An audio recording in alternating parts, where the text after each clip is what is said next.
Hello, everyone. Thanks for hopping in. It's great to see you all. Hello there. Hi. Hi, Darby. I'm Hi. Sorry again, doing it with the mic. Oh my gosh. Can't believe I keep talking with the mic off. Oh, it's crazy. That's I keep It's okay. It's no, okay. We don't embarrassing. notice because we literally can't. So hi everybody. How's everybody? good. So I'm experimenting today. We're all part of an experiment. Don't you love it? Signing up for something you didn't know about, but Yeah, let's do it. Yeah, I had all these appointments today at different times after the space, and then I had to move them all. That's all right. Yeah, I'm sorry about that, Darby. I should have reminded you again. I mean, we talked about it a week ago, and it wasn't. No worries. I'm sorry. No worries. No worries. It's just funny. It's just funny how my life works, you know? You're good. Yeah.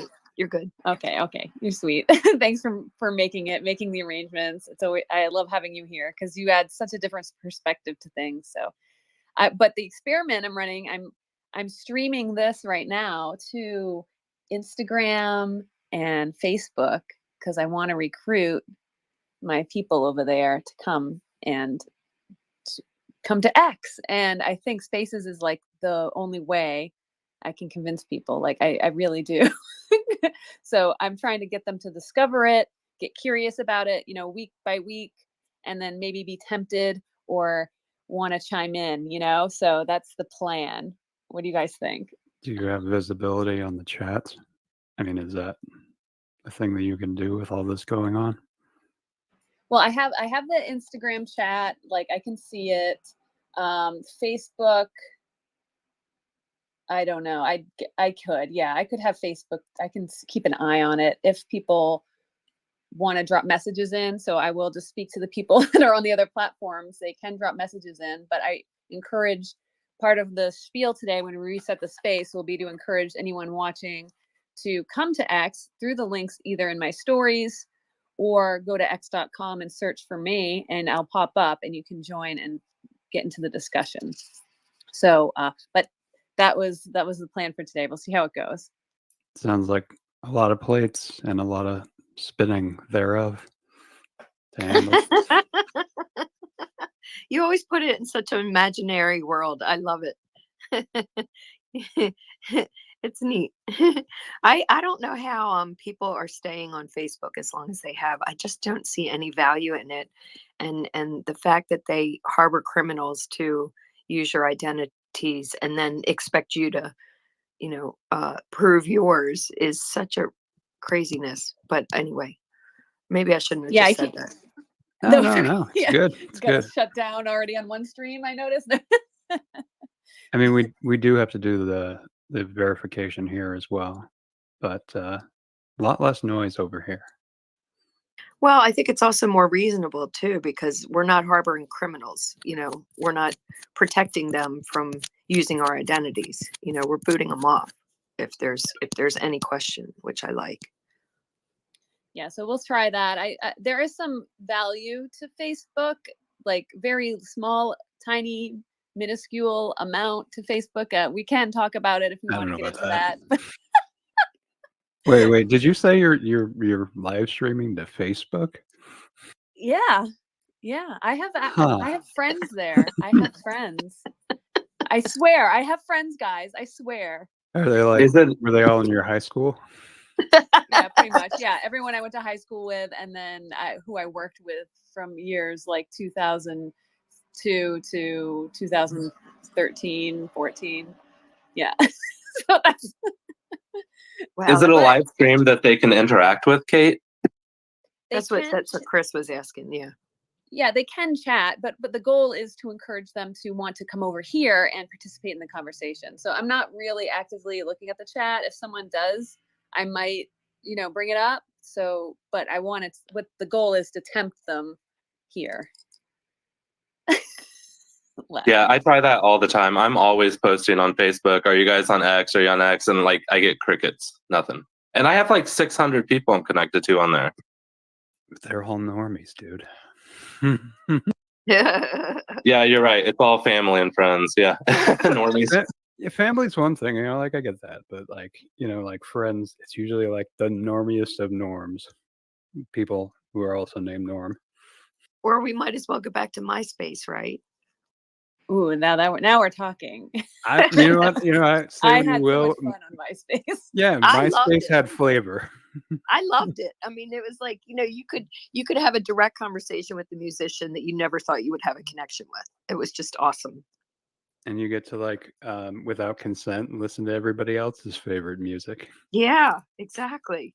I know, and that was bad, but it's okay. Oh, and the guest, like they didn't have like it was in a guest book or some version of like the guest book, like we know from the early internet that they had on MySpace. You could like leave things on people's pages, like on their feed, so that when people would go to their page and It's see, always like the so it was worst like, stuff, yeah, the it worst was like a playground accusations. for me. Like I lost so many friends, and yeah, It was a troller's dream. oh my god, it was yes, it was a troller's dream.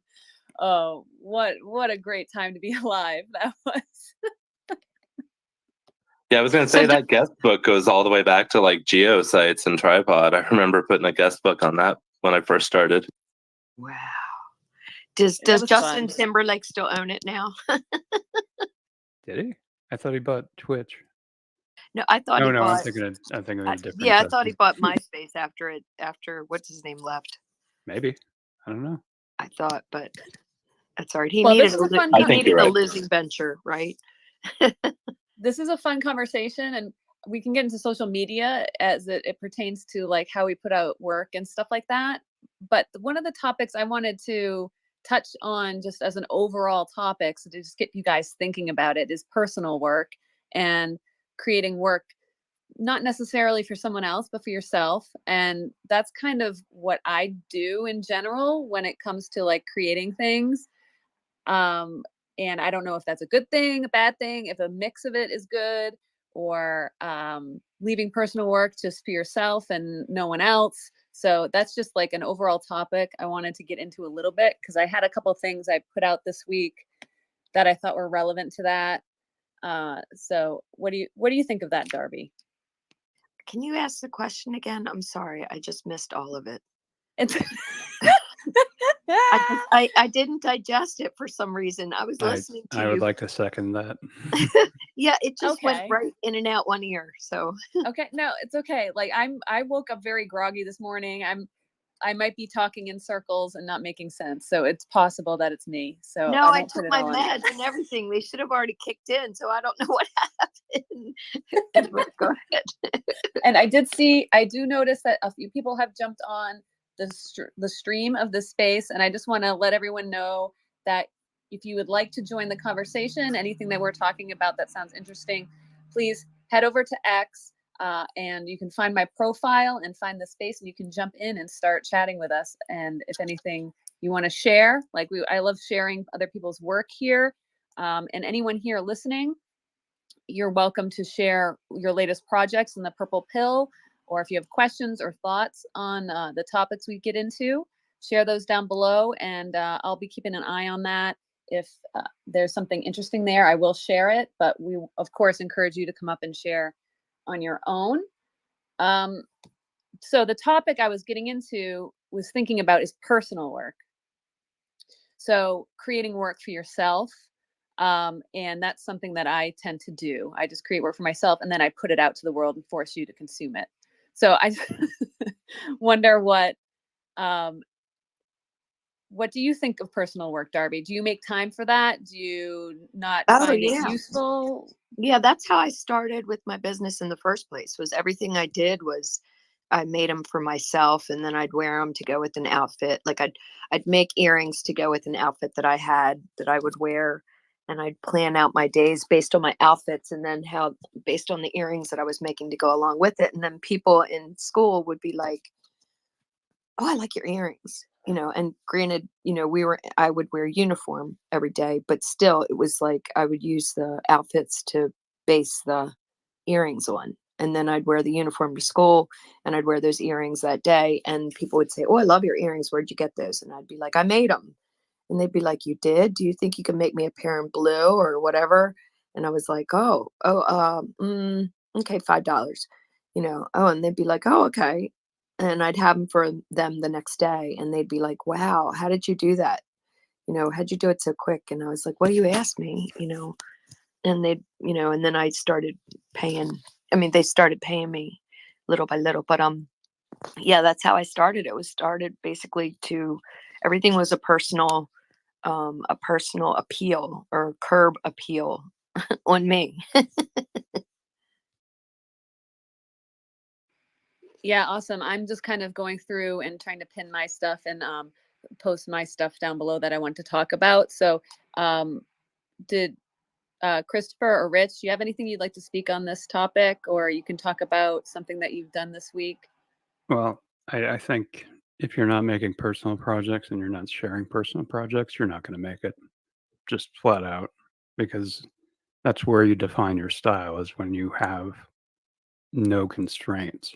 And if people don't ever get to see that, if you're always just showing client work and that's it, like, I mean, that might play well, maybe, if you're really good, but it seems really constrictive. And if there are issues with a given client, and you're just making stuff that you maybe aren't behind 100%, then you're really screwing yourself over. Yeah, that sounds legit. I don't know if I have a whole lot to add to that. On the personal work side, I like to entertain myself with painting, and my walls when I moved into my home were very bare. So I made a whole bunch of artwork just to put up on my walls. So like if you came into my house, you would see my art in every room on most of the walls. And then, I don't currently report to anybody for the most part. So pretty much everything I do is personal work at the moment. I'm really into like photographing my collectibles and my art and stuff like that and sharing it online. Not the art so much, but like the collectibles, rocks, crystals. And so I think as I've done more of that throughout the years, my photography skills have developed a little bit, even though I have like a really nice camera that I haven't really used. I like reviewed it once and then I've never used it. So I need to get to using that camera to produce some of my social media. And yeah, beyond that, like just everything I do, I think is personal at the moment, but I hope one day it will translate into something more substantial, if that makes sense. Yeah, absolutely. And I'm kind of feel that way too. So, I'm just creating stuff for myself right now. And I don't even know how that would actually translate into something like someone pays me to do. But I've been coming up with some ideas. So, one of the things, and of course, it's not the thing I pinned up top, but one of the things was generating some AI music and, using the artistic process that I'm trying to like really understand these days to create something using the AI tools. So it's kind of like it speeds up the process a little bit, like something that would probably take a long time, maybe even several weeks to complete. I can do in like an evening in a few hours, which is pretty amazing. Uh, and but do I want to make like how does that translate into something that a client would pay for? I don't know. So one of my ideas was to potentially like host a workshop teaching other people how to do this, to be creative. So I don't know. We have to think about how personal work can lead to, yeah, getting clients and work, but also being creative on that side of things too. It's like maybe it's a different direction we have to go in. Well, also you have to take into consideration too, if it's personal work, and it does lend into a brand, a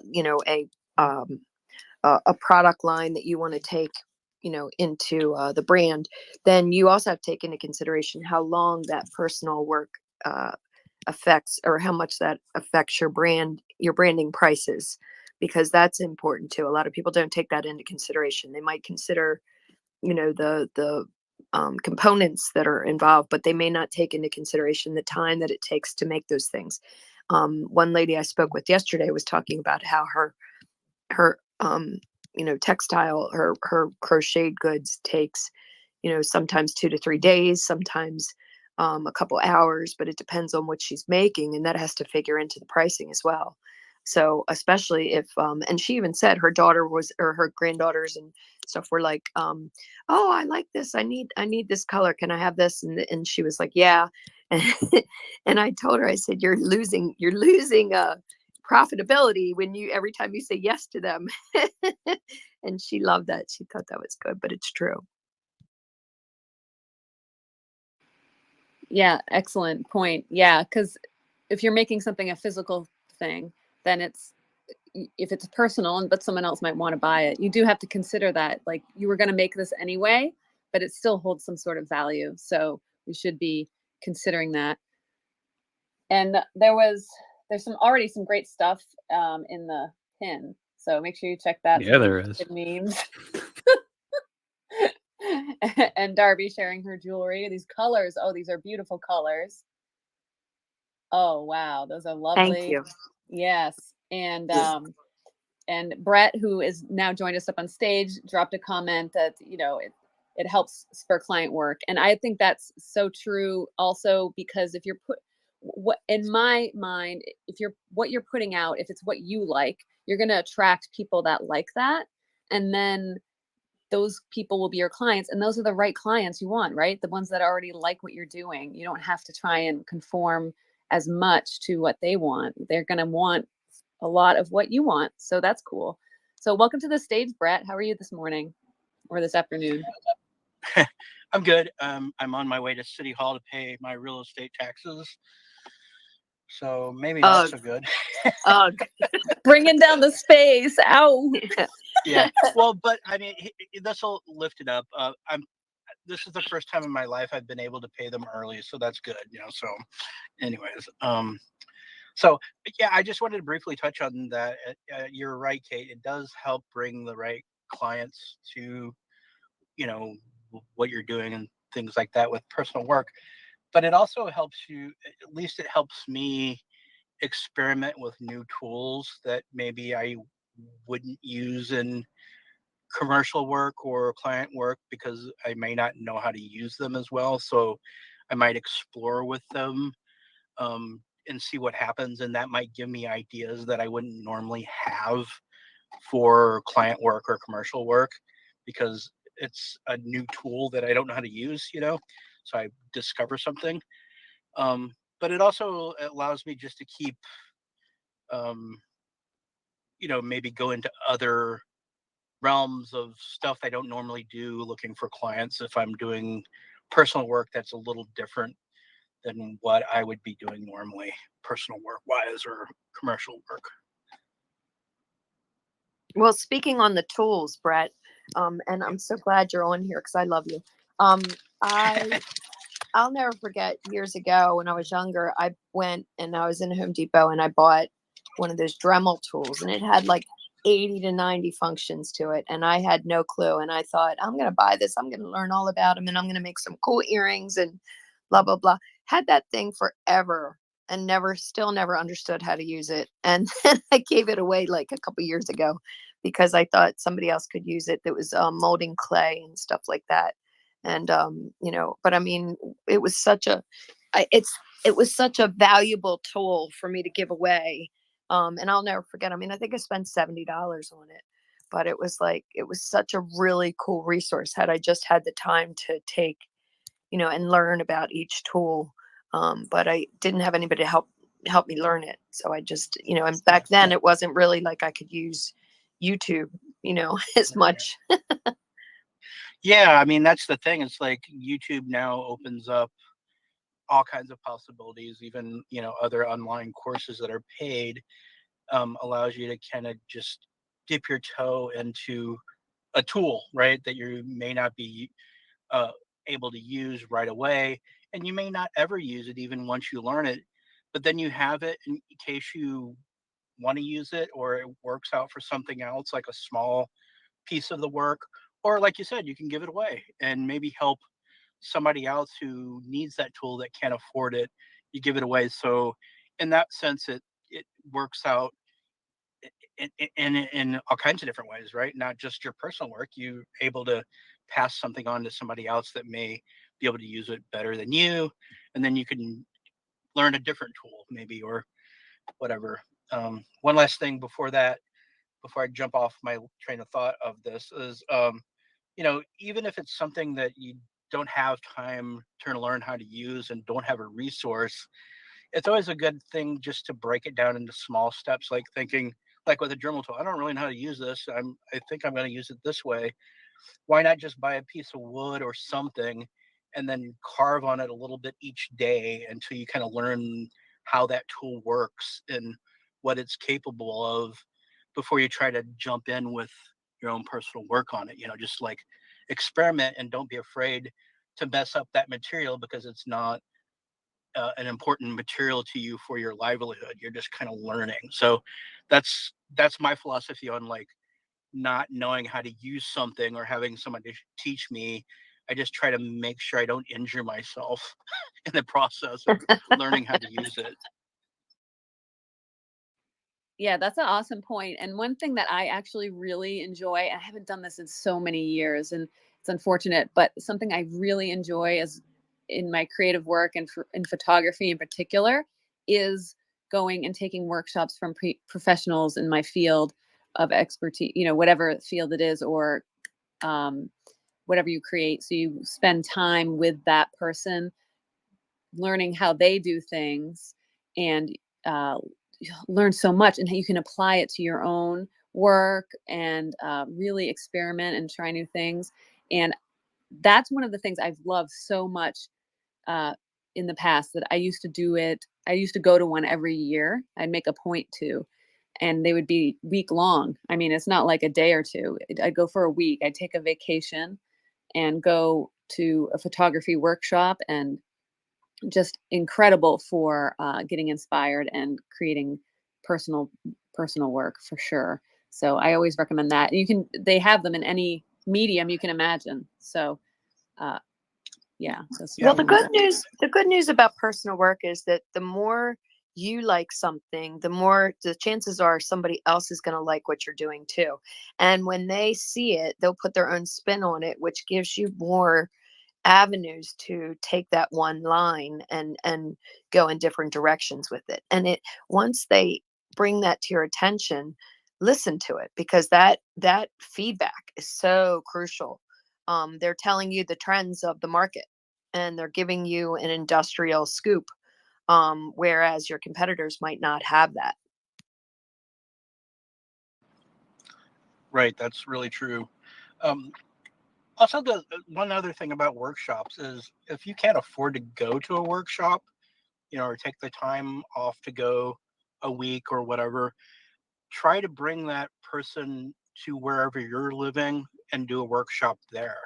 Like if you can get enough people interested in doing that workshop where you're at and bringing that person in to be able to pay them, through the people wanting to take the class, a lot of times you can get that discounted for yourself, or even get it, have that person allow you to sit in for free because you're organizing something for them to teach. So that's another way to learn, or even like just be able to ask questions that you may not be able to ask any other way.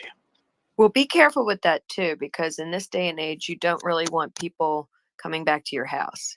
So if you can do it at like a library or some neutral place, then do Absolutely. it. Yeah, especially for women, when women are, it's tough being realtors too, when you have to show a house by yourself, because you never know who you're going to get walking in that door if you aren't bringing them. So, yeah, some kind of a shared space, or like the hotel, like room, they all have a room that you can use. So if you have an arrangement with the hotel where the people who maybe not a hotel room, but no, like a meeting place. What do they call it? The meeting conference room. centers. Conference room. I'm just kidding. I'm sorry. Well, I know a lot of boudoir photographers, and they do actually do that in hotel rooms. How did you meet those? Like the penthouse suite. They're hard to avoid in the photography world. They are all right, portrait. Very popular niche. I'm a photographer. I've never met one. Harvey Weinstein. Well, never met him either. The portrait world, like the commercial portrait world, like that. It's a huge niche. It's so yeah. I didn't make it up. But they do. They'll get a group of them together, and they'll rent out a like penthouse suite and bring Just their rent- clients rent out there. all the and it's a whole thing. boudoirs. Yeah, well, you're thinking As about long it as like I was going to say, as long as somebody's getting paid, it's legal, right? That's what they kept telling me. They kept saying it over and over again. No, apparently there's this gray area that, yeah, if it's being filmed and that film is being used to make money, then it's all legal.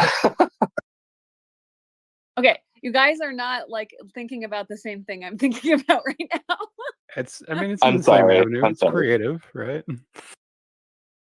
It's tasteful. Yes. It's for women empowerment. It's not for centerfolds and magazines and whatever you guys look at. I don't even know. What are you assuming that I look at? I included everyone. I didn't just isolate Why- you. why are you assuming that they look Yeah, no. He's trying to derail. He's trying to derail it here. No. This is about empowerment. Okay. Well, this isn't a photographer boudoir discussion, but it is a real thing, and it's marketed pretty heavily. It's one of the, if you're a female on Facebook, you've probably seen an ad for that type of service. Yeah.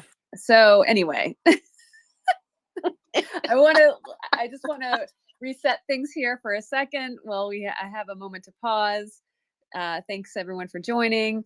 And if you are watching on Instagram or on Facebook or on this, I'm also streaming this on X. You're welcome to come over and join the conversation. This is happening live, so you can participate, ask your questions, add your thoughts. So all you have to do is follow the links below the video or in the stories, wherever you're finding this, or just go to X and search for me, and you should be able to find it pretty easily. And we're going to talk. And you're listening to Creative X-pression. Thank you. A space for artisans, makers, and creators. You are listening to Creative X-pression with Cate and Darby. Thank you. That was a very good NPR voice. That was very good. It That's really exactly was what I was going for. That's exactly what it was. Yes. It's perfect. Can I ask a question, Cate? Do you mind? You guys were talking about workshops, and as somebody who has never attended a workshop, I think I'm really missing that from my life. Like that, I don't have very many creative people in my life either. I did this art space like 20 years ago, and I had a lot of people in my life, but anymore I don't. Like, what's the best way to find a workshop in my local area? Well, so first I would see if like the community colleges or like those types of schools offer anything. I would look there, and then because they'll sometimes have one day or short workshops or even classes, that you can take. I've taken a college class, like a community college class before on what was it? Drawing 101, because I was like, I don't know how to draw. I want to learn. So I took that class as an adult and found it very rewarding. So you can find this stuff. That's one way. And then also like any of the community spaces. So like there's all these art clubs. I don't want to say clubs, but you know what I mean. They groups that have either a space somewhere or even if there's a college nearby, they might have something. But what I like to do when I was seeking out specifically, I wanted to do photography workshops. I would seek out either the people I wanted to work with or places that I wanted to go. So for photography, like there's a few schools that's what they did. They just brought in incredible photographers, and they would have workshops, and you could pick from like their entire catalog.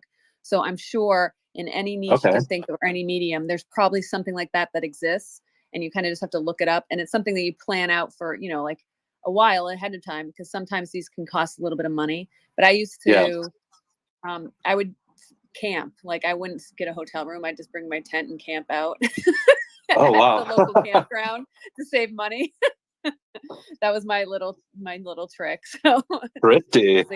Well, a lot of states have community colleges that do these side courses, or they have art schools that you can check into, and ask them, even just local colleges and stuff. I mean, but there's like pottery groups.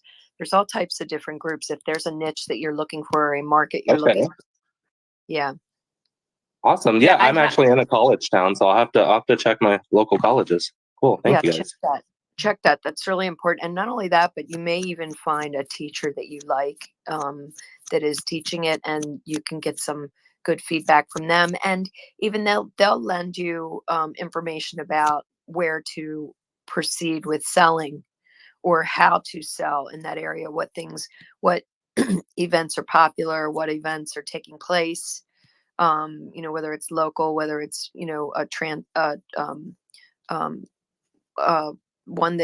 a mobile group, like they used to have Sugarloaf that used to come around and do different varieties of marketed goods that were handmade and stuff. So same thing too.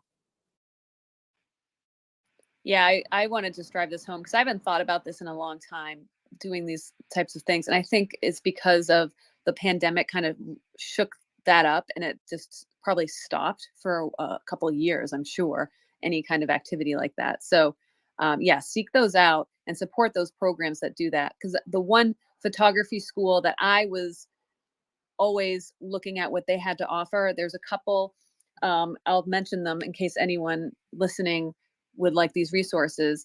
And they do both of these. I'll mention the one that's closing is Rocky Mountain School of Photography, which is a fantastic school that just offered these workshops, and they were all over the country, but a lot of them were based in Missoula, Montana, and I did a bunch of them there, and it was amazing. And I'm sad to say that they're closing down, but this is why we need to support places that do this, and they do it in a right way that is actually beneficial. And the other one that is really good, and they offer photography, but they also offer film. And I haven't looked into them for years, so it might be worth checking the website to make sure they still exist too, is Maine Media Workshops. And this is on the coast of Maine, in Camden, Maine. Oh my God, just the most beautiful spot. And they do photography, they do film, and they also had lots of arts, bookmaking. I know they had that, so you can make your own books, portfolio making, that kind of stuff, really like hands-on, tactile stuff. So those are a couple that I know about. I haven't participated or researched this stuff in quite a number of years, so it may be old information, but worth looking into. Anderson Awesome. Ranch, Thank you. Anderson Ranch in Colorado does a bunch of different workshops. Go to their website, you can see they do all kinds of art stuff. AndersonRanch.com. And if you live in a college town, just go to the art department there and look around their boards. They'll have a lot of information usually, or just do a Google search. I mean, there's a lot of online workshops too. Another great place, now that we're talking about this, I'm thinking things, and I don't know if magazines, like printed magazines, still exist, but that's where I would also find. So you pick up the magazine, the trade magazine of whatever medium you're working in, so it's like there's probably a trade magazine for people who paint in oil paints, and like they probably exist. And in those, you'll find there'll be advertisements for a lot of these things. So either the actual physical magazine, like going to the magazine rack, I don't know if that even exists, but whatever version of that online, you find that online, their website, and they probably have it there as well. So that's like another place to get that information. Awesome. Thank you all so much for the suggestions. Yeah, absolutely. And that's a great way to learn a new skill, learn a new tool, like Brett was talking about, learn something new that you can apply to your existing work, or really hone in and focus on something that you are currently already working on but you just want like an expertise, or even just other people, like being in that room with other students, other people in your expertise or field or interest, being able to share with them, show them, see their reactions in front of you when they look at something. You get so much value out of that. It's incredible. So I'm like talking myself into this, and I definitely want to put this on my like goals for 2025 to do another one, because it's been so long. Well, and the good news is that a lot of the arts that we're talking about, whether it's photography, whether it's filmmaking, whether it's coin, coin collecting, any type of arts that is involved, chances are they're overlapping in a different market. They're overlapping somehow. Like you could probably go to a coin collector, one of their local stores, and yet they might need someone to photograph their coins so that you could post them online, because maybe they're not that great at photography. I mean, there's different ways of staging it too. I mean, that you kind of need that somebody in that's skilled in photography would know how to do, especially with the lighting and everything else. So there's always other little tidbits that you can gather or collect from learning about these little side groups, or these local colleges, or local professional associations that delve into that particular craft. And I think you'll find a lot of it is it'll take you in different directions, which is nice. So that's very valuable resources, no matter whether it's 100% what you're looking for, or whether it is something more on a different line. At least that's what I've found. I mean, it's always good to have a multiple amount of skill sets involved. Yeah, absolutely. Does anyone have anything else they'd like to add to this topic? I'm going to move on to something else, but I want to give everyone an opportunity to speak about workshops or in-person learning. Okay, good. I think we did a good job with that one. That was a good discussion, and it's definitely inspired me to talk about that more, and maybe put together an article or something, a thread that can provide some resources for that, because it is something that you actually have to hunt down. It's not going to come to your door. You have to hunt those down for sure. So the next direction I wanted to go towards was talking about personal work, and a couple things that I had done this week that I wanted to share. And then we can go around the room, and people can talk about anything that they've done recently that they want to share, and talk about the process. And one of them for me, I'm going to go first because it's my space. So meh.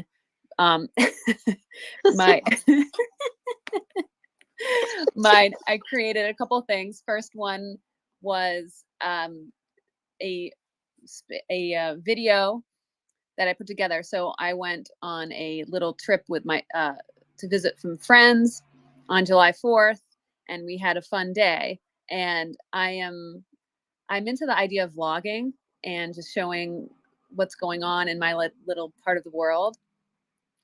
But I don't know. I'm kind of playing around with different ideas of that.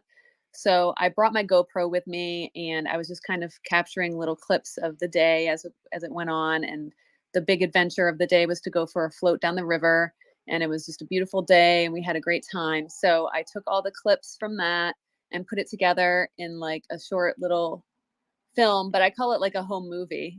That's the kind of what is the inspiration for it, is that kind of old style of a home movie. And I have this pinned up above in the nest, or you can find it in the purple pill below if you want to look at it. And so that was my inspiration for it. So it's not like perfect in any way. It's got a lot of like mistakes and just the silliness of the day, and just the overall mood of it.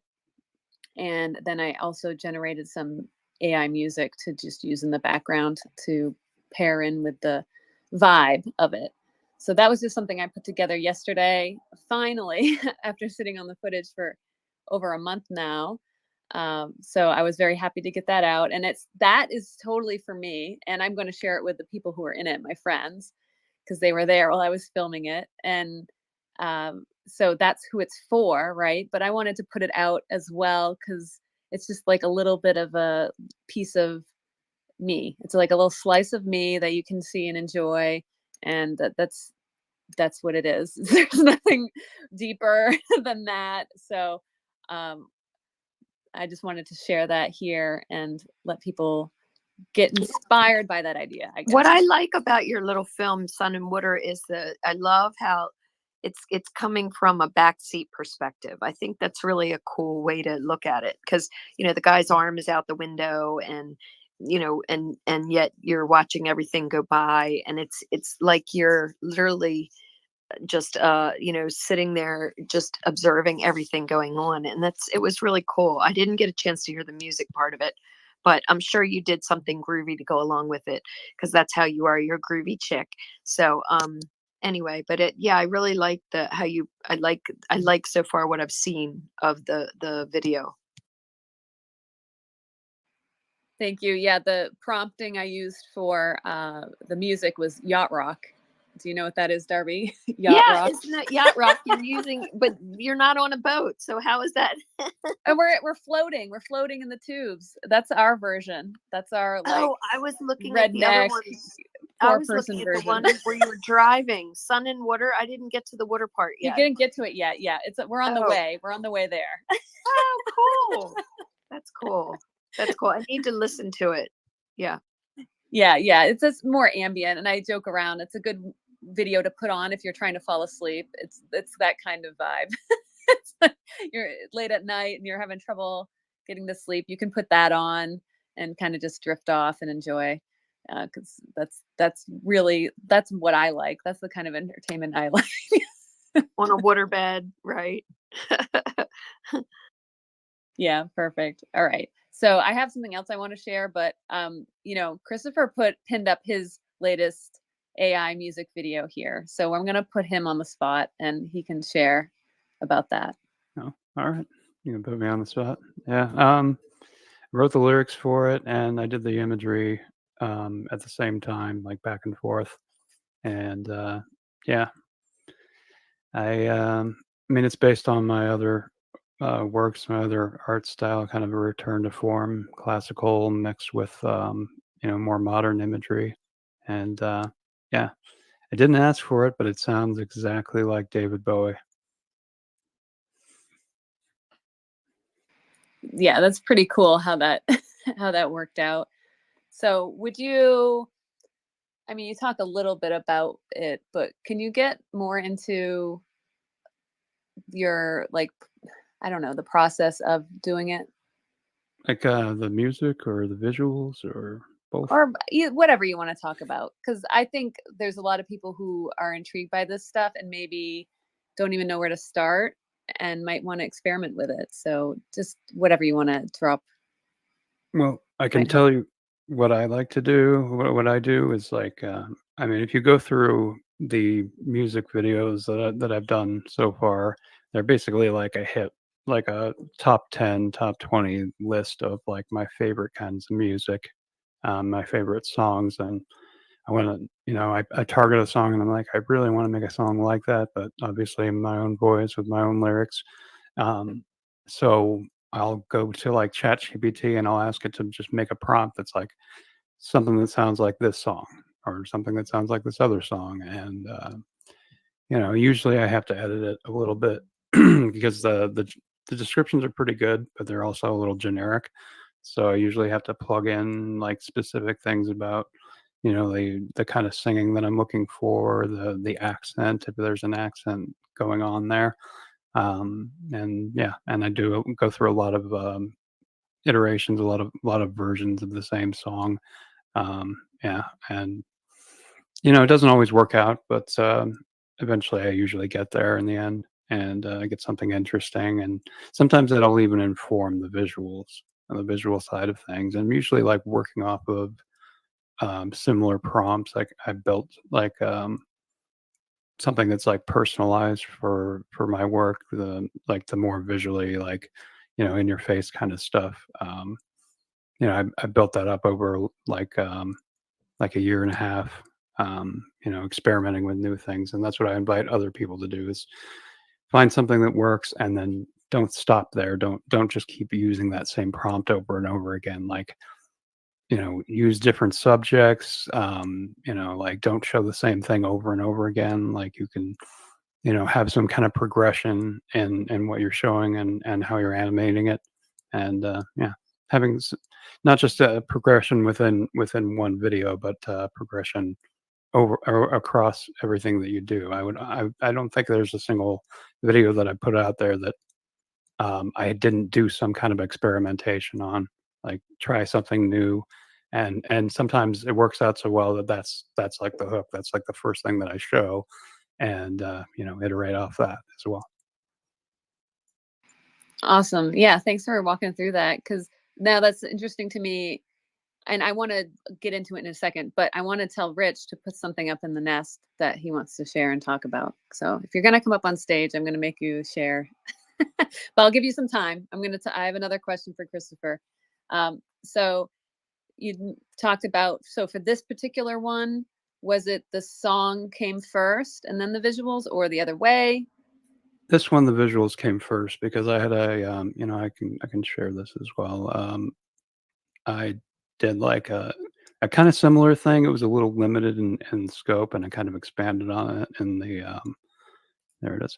I kind of expanded on it um, in the music video, but the original post was just some experimentation with image to video, and getting like the statues, and then I'd have like floating elements around the statues, and it was like a dark background, and it was very simple as far as like composition went.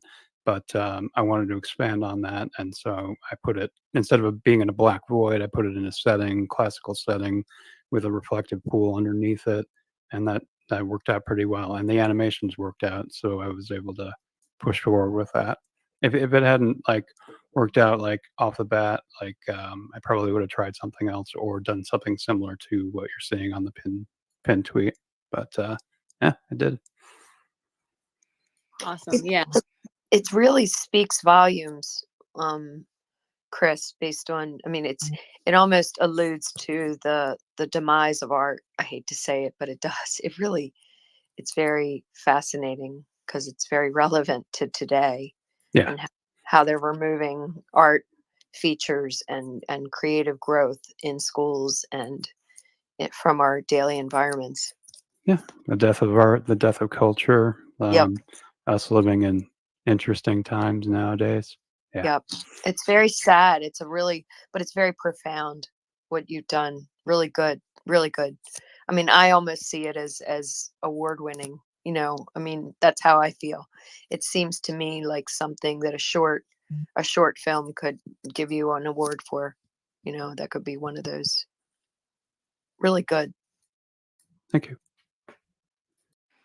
Yeah, that's another topic getting into as well, is submitting to awards and other contests, competitions, and things like that. That's a big topic that would be interesting to discuss another time. So I'm just making that a note of that, because that's something that perplexes me and causes me lots of heartache and issues. So yeah, I can speak to that as well, because I've done that, and I get the impression that it's a very cliquey thing, and if you're not in the group, then you may not have a chance, even if what you put out is awesome. If not everybody says it's awesome, like that, at the end of the day, they may not matter. So, if you're going into this, I'm not saying don't do it. Don't try to go for these competitions and these contests, but just go into it, like full board. Just be like, screw it, this is my thing. I don't care if it's going to win, like. But I think the best thing you can do is go into it and say, I'm not trying to win. I'm trying to be like the loudest voice in the room, and people will hopefully remember that. And that way, and if you look at it that way, you can't really lose. that's actually really good advice. And it's basically like you're just throwing a flare up and getting people to notice you, whether they like it or not. Yeah, I like that advice. And I think that would be a good discussion to have, maybe we can get into it later in this space or next week or something, because I made a note of that. Because oh my God, yeah, I have stories. Okay. Darby, you pinned up your beautiful earrings. Now, is this new, or is this something you've been working on for a while? Talk about what you've pinned up in the nest there. These are, no, I made these years ago. But these are Celtic. It's a Celtic setting. The woven metal is a woven knot type thing, but it's it's like a donut. So I added color for people that like to make a statement in their outfits.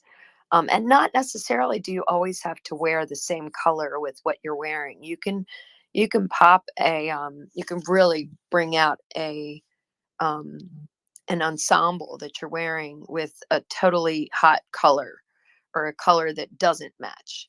And a lot of times that can be really eye popping. But yeah, these are really, they're fun. They're very big, but they're fun to wear. And they were a popular seller of mine. And doing different colors to have the dangle in the middle of the bead. Yeah, I really love these. I do. And the funny thing is that people don't realize, they just think, oh, you're making the beads, you're making the, the frame of it. But the beads, the coloring of the beads can be very hard to acquire, because like blues, you have to mix multiple colors to get a blue. It's just doesn't come as blue. And then especially navy's one of the hardest colors to get in any type of component, because of the colors that are involved in, you know, having that component be exact and be a match. So that's where we are. But yeah, these were fun. I really enjoyed making these and having putting them together and then seeing them on people. It's just really neat when to go through, in a day and all of a sudden pass somebody that's wearing a pair of your earrings and you just kind of go, wow.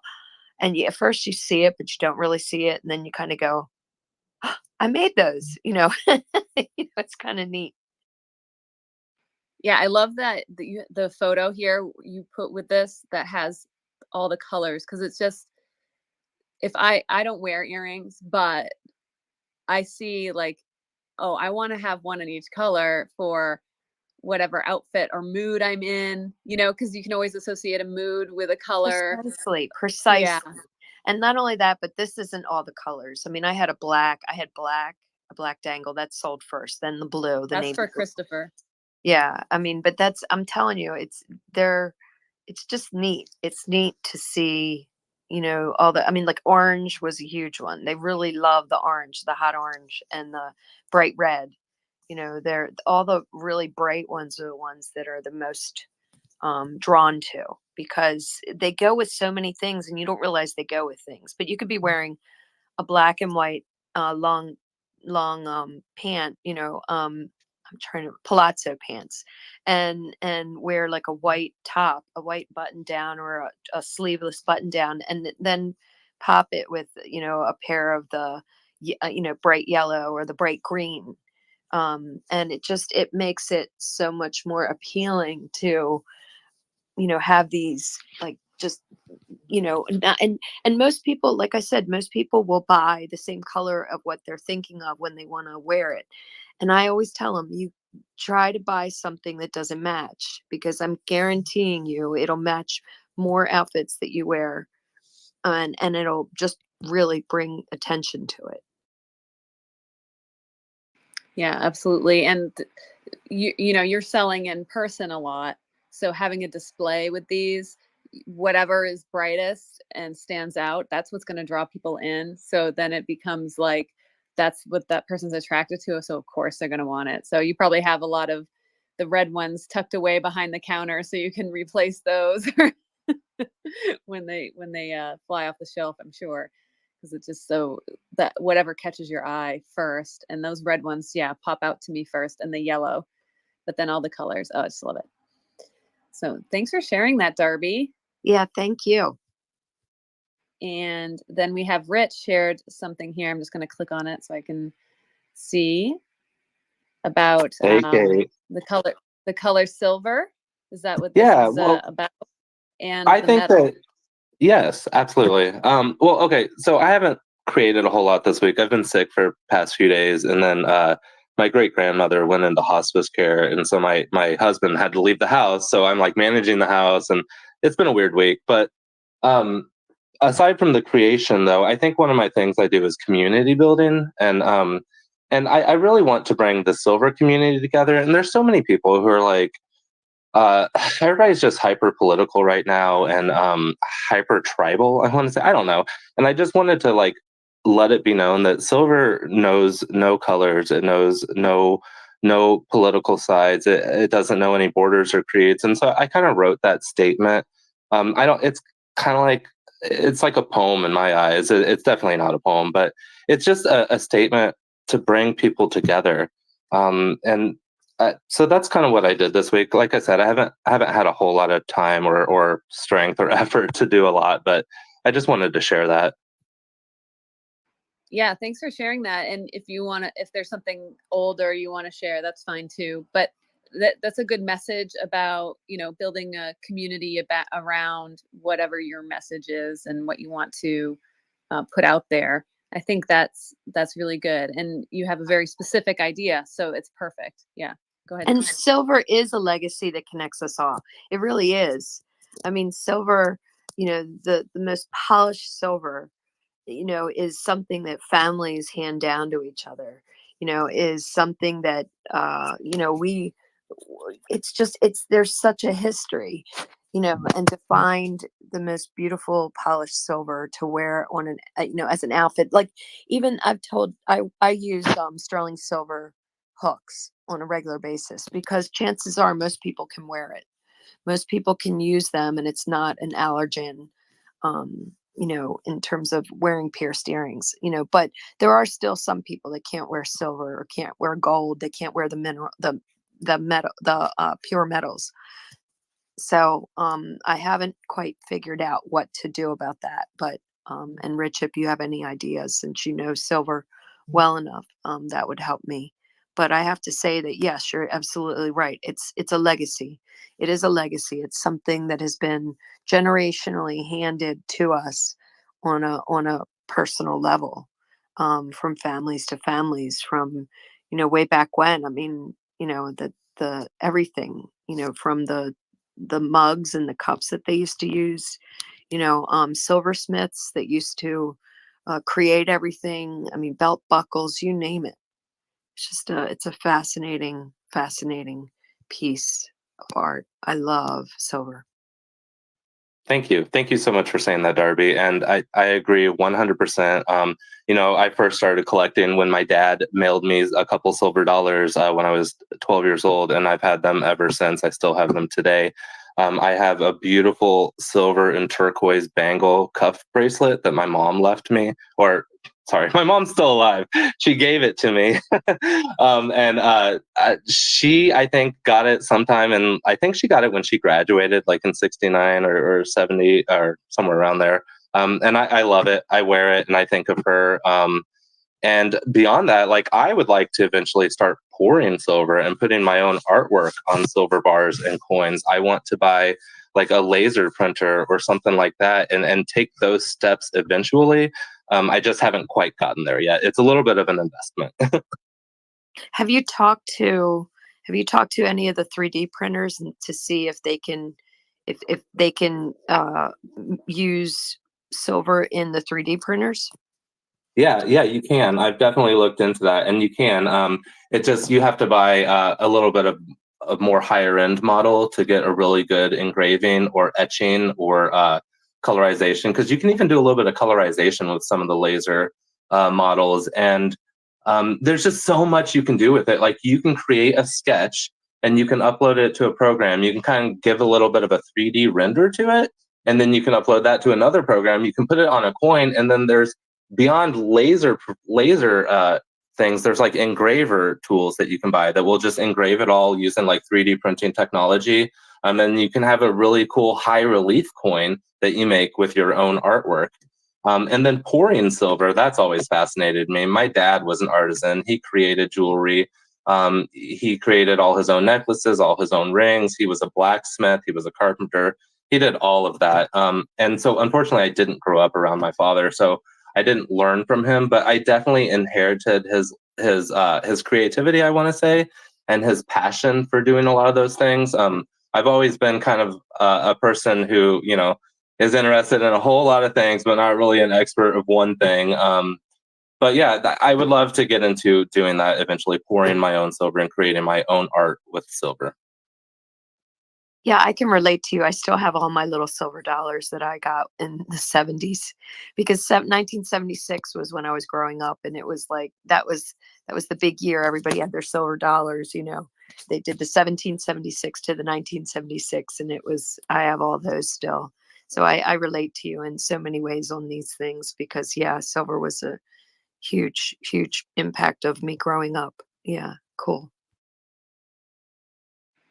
Yeah, fantastic stuff there. And it's the artisanal part of all this, and taking those old techniques, I mean, centuries old. You can go back in time, I don't know, probably as far as metals were used, right? Silver was probably one of those early ones that was used quite a bit. And the incorporating that into art in a modern way, I think will be very interesting. And I look forward to see what ideas you have, whether you execute them, like that's a whole nother story, because that's like, a big thing to get into. 3D printing may make it much easier. But when dealing with metals, I mean, there's really only one way to get that to be workable, right? So you have to apply heat, and that's a whole ordeal. But and I look would at all love, the jump rings too. I mean, all those jump rings that they used to make out of sterling silver or out of a metal that used to be, hand connected to produce a knight's guard, the face guards, and the metal sheath that they would use, and the chest protector. All of that took tiny little ringlets that were all connected together to build a solid structure to wear as a knight, when fighting when fighting against an opponent. I mean, those were all silver jump rings. They were all connected together to form a outfit, to form a guard, what are they? I cannot think of words today. chainmail, right? Thank you. It's considered chainmail, but a shield. They were considered, the shields, the protectors of their hearts. They would wear these shields that were considered clothing for them, but it was a protectant to prevent their their arrows going through them, and killing them and penetrating them. So it's so fascinating, to know that these were all used way back when, and they had a method of using all this silver and the gold and all different metals. It's just fascinating.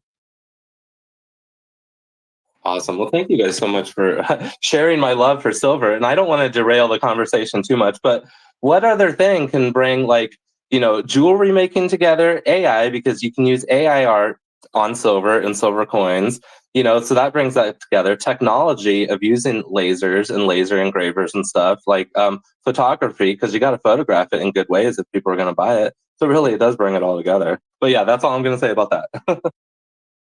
No, that's awesome point. That's what I like to find. And so in this space, that's why I was like, when Darby and I first connected and we had this in common, I was like, yes, this is something, because it doesn't matter what you're creating or what medium you work in or what your interest is or your niche is. It all connects to others, and you can learn from each other and pick up things that maybe you never would have thought of. And it's just bringing the minds together and finding cool things. So that's what it's all about. So I'm excited that the four of us can do this, because it's like, yeah, we're coming from like four totally different points of view, places in the world, in this country, and then different interests, but we can still talk for a long time about all of it and relate to it and add to the conversation. So thank you. And I'm going to quickly just remind anyone who's listening, if you have something you'd like to share that you've made recently or created and you want to come up and talk about it, share it with us. You can, or if you want to just pin it down below in the purple pill, please do. I can talk about it if you don't feel like comfortable coming up and talking about it. And I encourage you to do that, because this is what this space is about, just sharing what you're working on. And we were talking about personal work earlier on, and I'll get into my other piece that I wanted to talk about here in a minute. But anyone who wants to join and speak, please, you're welcome to join the open conversation. And this is also streaming. So if you're watching the stream, you can find the link to come directly into this conversation. This conversation is happening live. So you can find the link either pinned in my stories, or you can find it on my profile on X. And you can jump in here and add your thoughts, show us what you're doing. We'll make it very easy and welcoming for you. We're always looking to talk to new people and learn from them. So wanted to just put that out there. And yeah, Darby, you do so well saying the title of the space, so I'll let you do that. That's so funny, because I was just typing to you. Don't forget to say the name. Creative Expression is the name of our space. We are a space for artisans, makers, and creators, and we welcome you to join us in this conversation. Wonderful. Thank you, Darby. You're so good at that. I fumble with it every time. And I do my video every morning that I do this space. I kind of do a little video just to share what I'm up to for the day. And I always stumble on it. I don't know why. It's me. It's me, 100%. The block on that one. You're wonderful. Cate, you're wonderful. All right. So I have to hunt down my music video that I wanted to share. And so I do need someone to talk about something while I do that. So does anyone have anything that they could add? I can ask. So Christopher, what other projects are you working on currently with your film? I like to switch back and forth between maybe like the more high end, like I wouldn't say Resolution. high Like- effort kind Okay. of stuff, and like between that and kind of weirder found footage kind of stuff, and that's what I'm working on right now. Is literally as we speak, I'm putting You together. tend to challenge yourself, don't you? You tend to challenge yourself to go further than what you want. How do you stay motivated to do that? I'm really just trying to entertain myself, and see things that I haven't seen before. And AI really helps with that, because I can just take two ideas and just slam them together and keep banging them together like rocks until something new comes out of it. And that's entertaining for me. And do you feel like there's a lot of things that AI presents to you that maybe sparks a different direction and allows you to pivot in that direction? Maybe does that inspire you? You get inspired based on the AI and the prompting, but Yeah. like for instance, did you automatically think about the reflective pool and the black setting and the floating elements around it, or did something trigger that in you to say, oh, this would be cool, let's add a reflecting pool? Well, that was the first thing that I thought of, because I wanted Okay. to fill out the scenes, and I didn't want it to be like in a black void. I wanted something to draw interest, like visually, and that was the first thing that I thought of. So it's the first thing I tried, and I did have to dial it in a little bit, because it was doing stuff, and originally it was doing stuff in kind of a cinematic style, and I wanted more of like a 3D rendering kind of style, little less realistic and a little more stylized. So, and that's what I ended up with. How did you get the AI to how did you start when the AI started from inside the head and then the head came together? Well, How did you prompt that? uh, For the video, Yeah. they have a kind of setup in Runway that's like it's you can set an image to be the last frame, and then from there, I tried a lot of different prompts like orbiting around an image, the object, and you have to kind of call out the object. You can't just say object. You have to say like statue, and then call out the other things you want to have happen, like like flowing water, and there's fire in there as well, and in the later scenes, and you have to call that out as well, because a lot of times if you don't do that, it'll just be kind of frozen in place while other things are moving around. So it's But it compounds those prompts on each other, correct? Or do you have to do it all in one fell swoop? for the video, you have to do it. Like it's not making the images. It can do that, but it's not as good.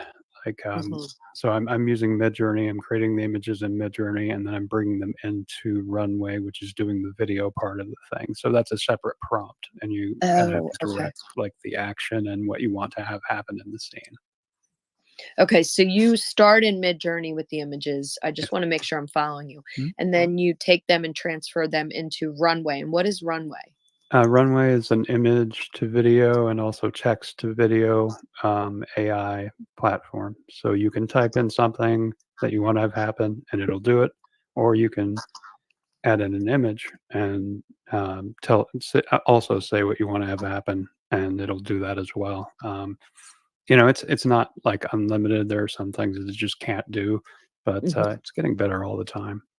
Do you feel that some like when you find your source of music to go with this, is it do you typically find it from AI, or do you resort to the old school methods of maybe paying somebody to be a voice actor for it?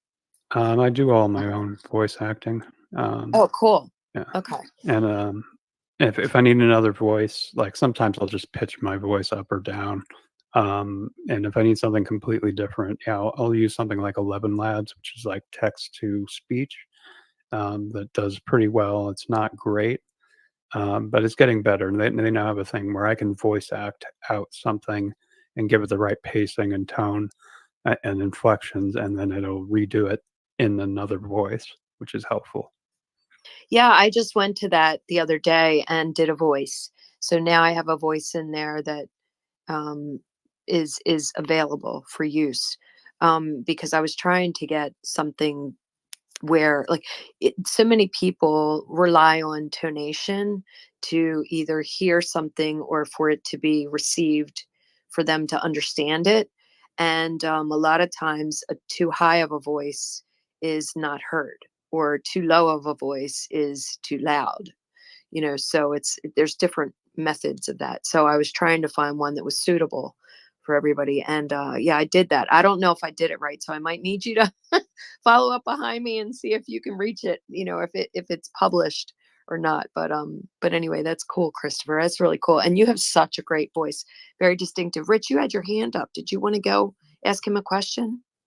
I was going to ask him a question, but let me bounce off of what you said. And yes, Christopher has a great voice. I would listen to you read me stories, like if that were an option. I think you'd be a good narrator for a lot of things, probably. Read us a But yeah, bedtime story, Uncle Christopher. yes, bedtime Kate stories, was please. trying to talk me into that because I had like a long read that I could do. But yeah, maybe I'll do that. I think it'd be great. Yes, do it. But my question was going to be, I know that you're using both Luma and Runway, and you know what? I haven't used either one in like a few weeks. And in terms of technology, that's like years. So I know that there have been some advancements. Like I know Runway has had a new update.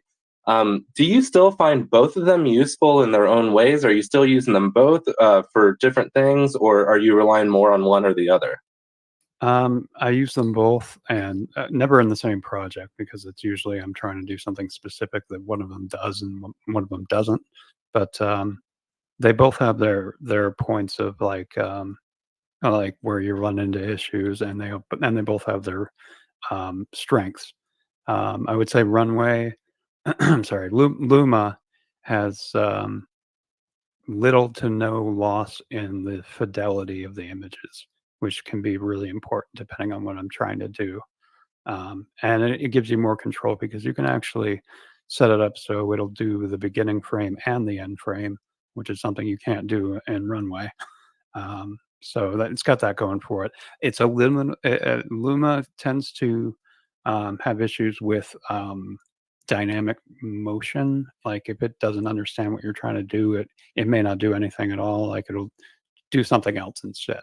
So where Runway excels, I think, is that more dynamic motion, more things happening in the scene. You can go off the rails a lot more than you would be able to do with Luma. So it really depends on what I'm trying to do, whether I pick one or the other. Now, what about text to video, just with just prompts alone? Does Runway do that?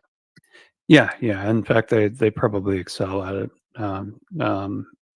I would say Luma's much better at image to video. They do text to video, but it's a little unpredictable, I would say. Okay, so when doing this type of stuff, do you think it's better to start out with an image that you created using Midjourney or something like that? Yeah, definitely. Like you'll get whichever one you choose, you'll get higher quality results, and you'll be able to be really specific about what you want in the image. Like you can use the same prompt over and over in Runway or in Luma, and you'll get fairly different results. A little more consistent with Runway, but it's still very difficult to nail down if you're doing like more than one clip and you want it to all kind of play together and make sense together. It's a lot easier to do when you're just feeding it the images from Midjourney, because you could just run the same prompts with different iterations, different things happening, but you'll get an overall much more consistent look and a higher fidelity result as well.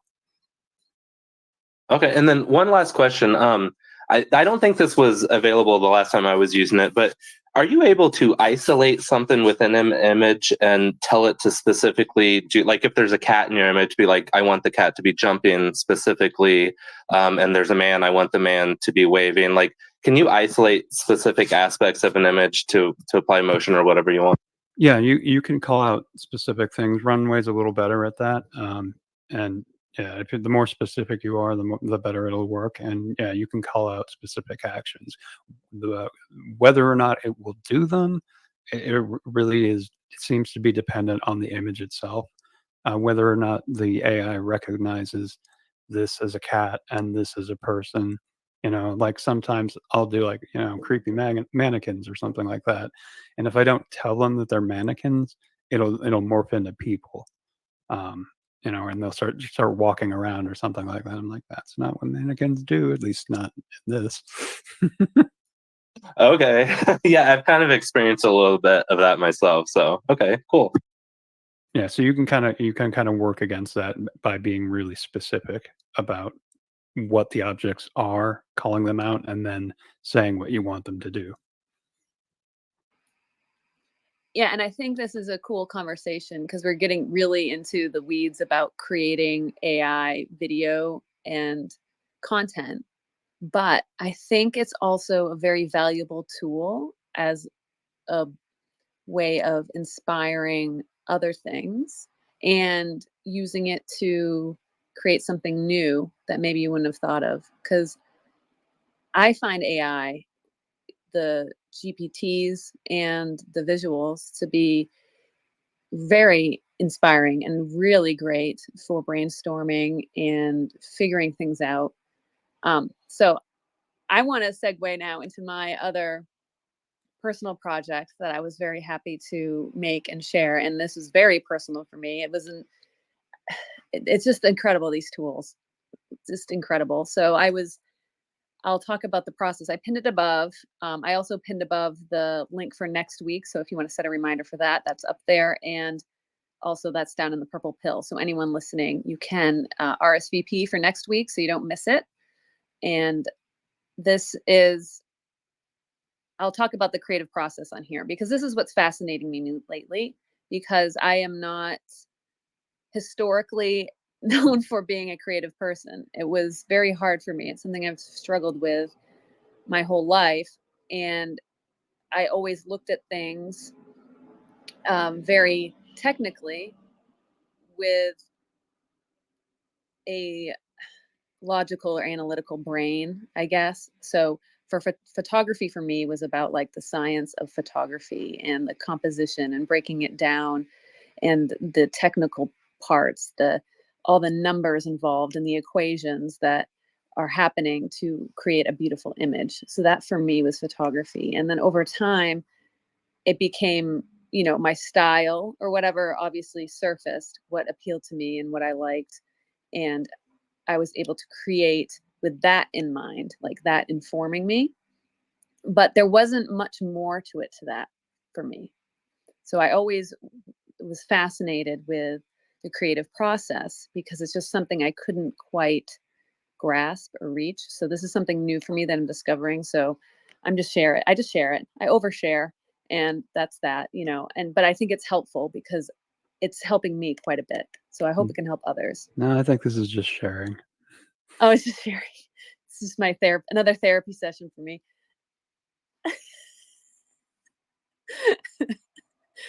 Why do you have to do that? I'm trying to make you feel more comfortable here. I don't think you're Oh my oversharing at God, all. you just threw me off so much. I was monologuing there. That was just like so good. Oh, I thought you were done. I'm sorry. No, I have a whole process that I'm going to share. Okay. I have a Please question. continue to overshare. I have a question. Speaking of oversharing, Chris, are you married? No, never been married. Cate, are you married? What are you I trying want to to say, talk Darby? about my artwork, Darby. Oh, sorry. I think you guys are cute. I think you would make a cute couple. Sorry. Okay. Darby. Easy now. Okay. So we love you. We love you. I love you both too, and I want to see you both happy now. So all right. So this song, okay. So I got inspired to write a poem. Okay. And that's what my outlet is. My first outlet when I have something that happens to me now, like that causes emotions, anything that's above my standard, like level of just being content constantly. So if that derails somehow, I'm very aware of it. So now I take that and I try and put that into words. And so there's a few ways I do that. I either just turn on the voice recorder on my phone and just do a stream of consciousness, brain dump type of thing, or I write it down. So it just depends on what the flow of the information is. If it's like sometimes I'll actually find myself talking to myself, and it's not a bad thing. It's just the information is coming out of me so fast. I need to just spit it, talk to it out, So it's I've got to. Now we're oversharing. I think this become the buzzword last week. How did that happen last week? I don't understand any of that. No. Shutting it down. I'll hit the mute button. Okay. So from there, I will either record myself or write. And it's usually just comes out stream of consciousness style. I really like that style of writing where there's no filter, nothing holding back, just get it out on paper or record it. And then now with the AI technology, I can take that recording and very quickly have a transcript of what I said. And that's what I did with this song. And I took the actual words I said and I broke it down, tweaked it, put it into more of a poem format. I guess I'm not like educated in that really. So I'm, it's my own free form version of that.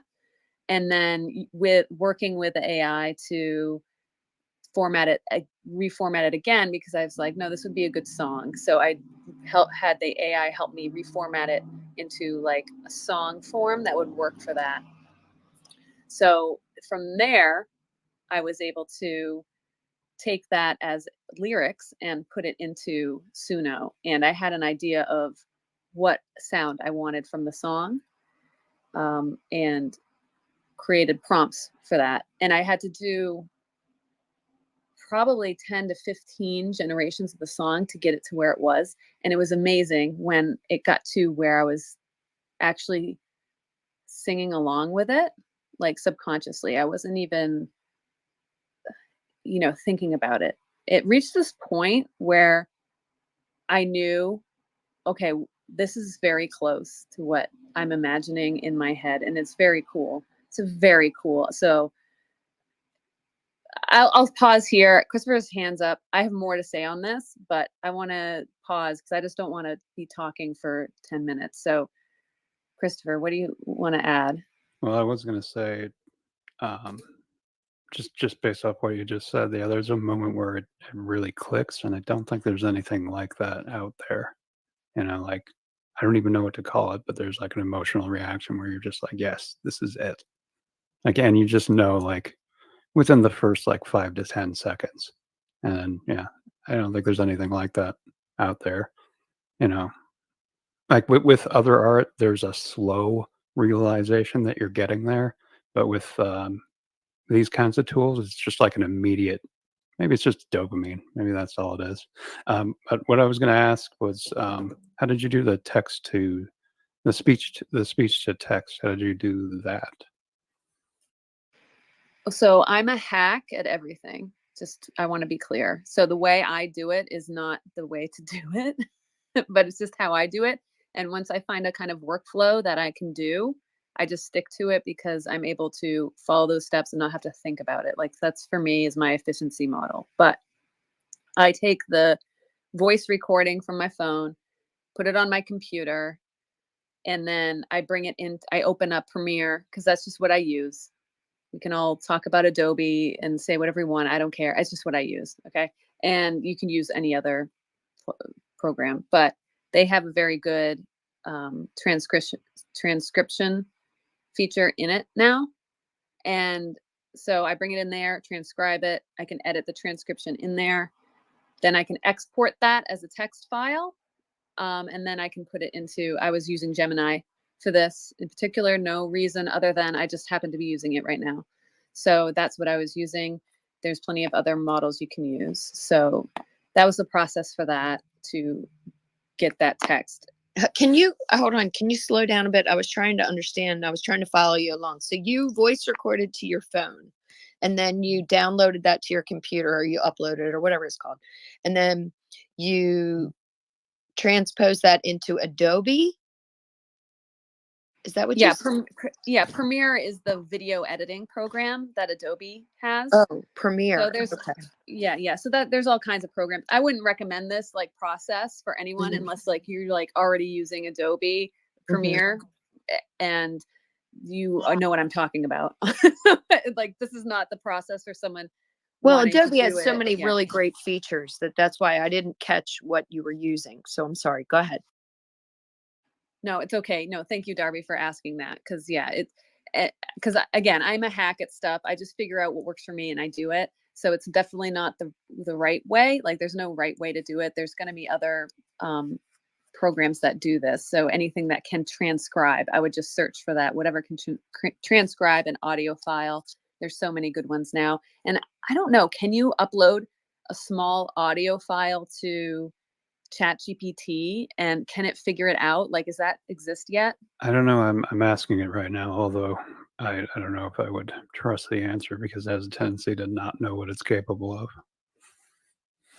Right. Yeah. So but that should be on the horizon soon. So I would keep my eyes peeled for that kind of thing. But there's definitely other apps out there.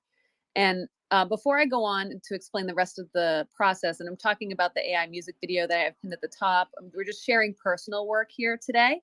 So I want to, of course, invite anyone down below. Welcome. Thank you so much for joining the space. It's lovely to see some wonderful friends here. We are, the topic today is personal work. That's just the overreaching topic. If you want to share something that you're working on, please come up and share it. You can talk about your process. You can talk about anything that you want. You can also, if you don't want to speak, you can put it down in the purple pill. This is, please spam your work. We want to see it. Throw it down there. Talk about it a little bit. If there's a question or something you want me to share about it, I'll share it up here for you on your behalf. And anybody who's watching the stream, wherever you're at, if you want to join this conversation, this is happening live right now. So you can actually come over here and join and participate. So please, I encourage you to do that. You can find the link to here in my stories. You can find it pinned in my profile on X. You just have to go to x.com and search for me, and it'll be right there. You'll be able to find it. And Darby does a wonderful job explaining the name of the space, so I'll just pass that to her. And you are listening to Creative X-pression, a space for artisans, makers, and creators. Wonderful, Darby. Thank you as always. So Chris, what did you have something to throw at me again? Well, I don't know if you want to put it like that. Certainly nothing in the realm of what Darby did just about 20 minutes ago. No, I just asked ChatGPT, and it was in no uncertain terms said that it would, and it can do transcription from an audio file. I'll try it out later today to see what it does, and if it's even any good. Cool. I know it has a OpenAI has a thing called Whisper that is made specifically for that. I just didn't know if it was hooked into the web interface for ChatGPT, but I'll find out. Yeah, I'm excited to learn that too, because that again would cut down a little bit of my process. It would save me a step for sure. Depending on how good it is, like if Right, it's right. shit, that's not going to help you. Right, but if it's actually Whisper connected in there, it will be good, because that's a very good model, from my understanding. A lot of the other apps use it. At least I think that's what I hear. So I want to talk about continuing on here, and people who jumped in kind of mid what I was talking about. I'm talking about my AI music video. That's a personal work I shared this week from my own lyrics. And so that's pinned up at the top in the nest. So once I got to the song in Suno to the point that, and the wind is just taking over right now. So the curtain's blowing in my face. Okay. Once the song got to like, okay, this is very, very close to what I imagine. You can now in Suno split out the stems, so you can have the voice on a track, and then you can have the instrumental on a track. And this one in particular, this version of the song, the voice wasn't what I wanted. It was the instrumental part that was perfect. This was the exact sound of the instruments that I wanted, but the voice wasn't right. So I downloaded the instrumental stem and I cut it down to a 30-second snippet of my favorite part of it. And then I was able to upload that snippet back to Suno as the bass line for the next generation of the song. So I was giving it that instrumental to base the song off of. And then now I was just from there tweaking the voice to, and it's just like trying to get it to do what I wanted. And I don't know if it was getting better over time. It seemed to, because I would thumbs up things that I liked and thumbs down stuff that I didn't like. It seemed to inform what was happening, but I don't know if that's the fact. And it finally got to one where I was, this is amazing. And I still listen to this song like almost every day. And I woke up this morning like humming this song. And so there's something very powerful about capturing a moment that is so meaningful to you and being able to relate it to song. And we've all remember those times being, I don't know, for me, it was when I was a teenager and you hear the right song at the right time and it just cuts through you and it just sears into your soul.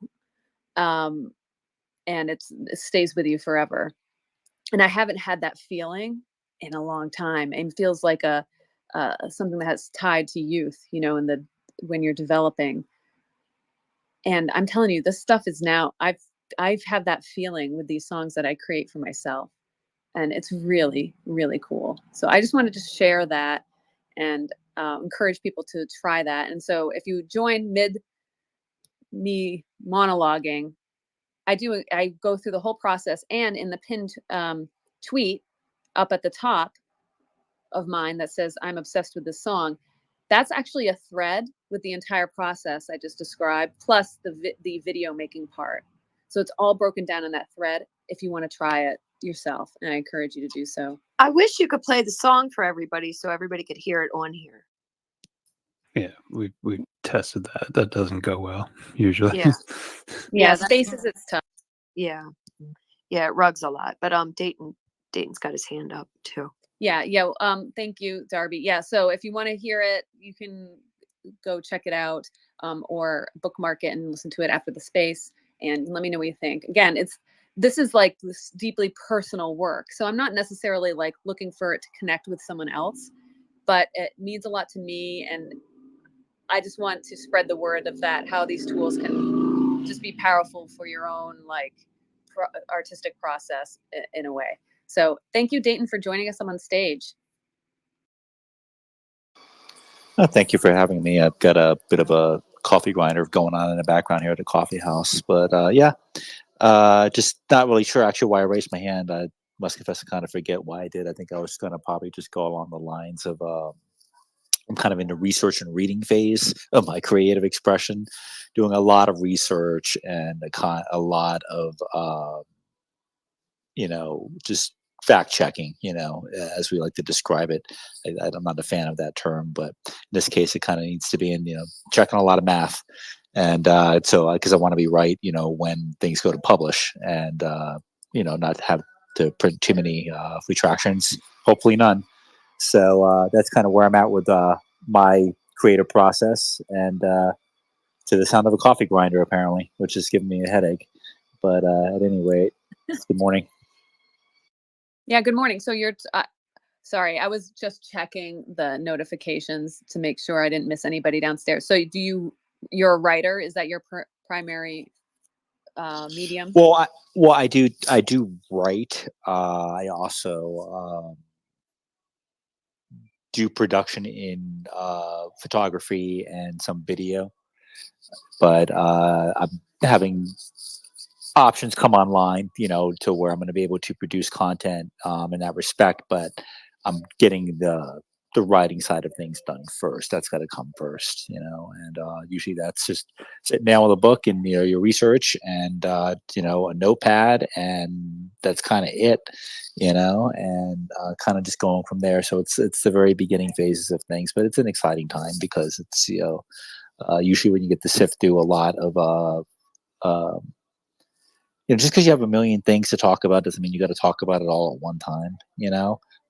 Sometimes people are like, like, okay, we get it. You've got ideas, So, but you want to try to, people have an attention span on this platform in particular, even with speakers, and you got to kind of manage that, just continuously going on. So, particularly in a space, but now how that's going to reflect with video on this platform, I think is different, because I don't think that the entire population of this platform is completely comprised of people who have the attention span of a fruit fly.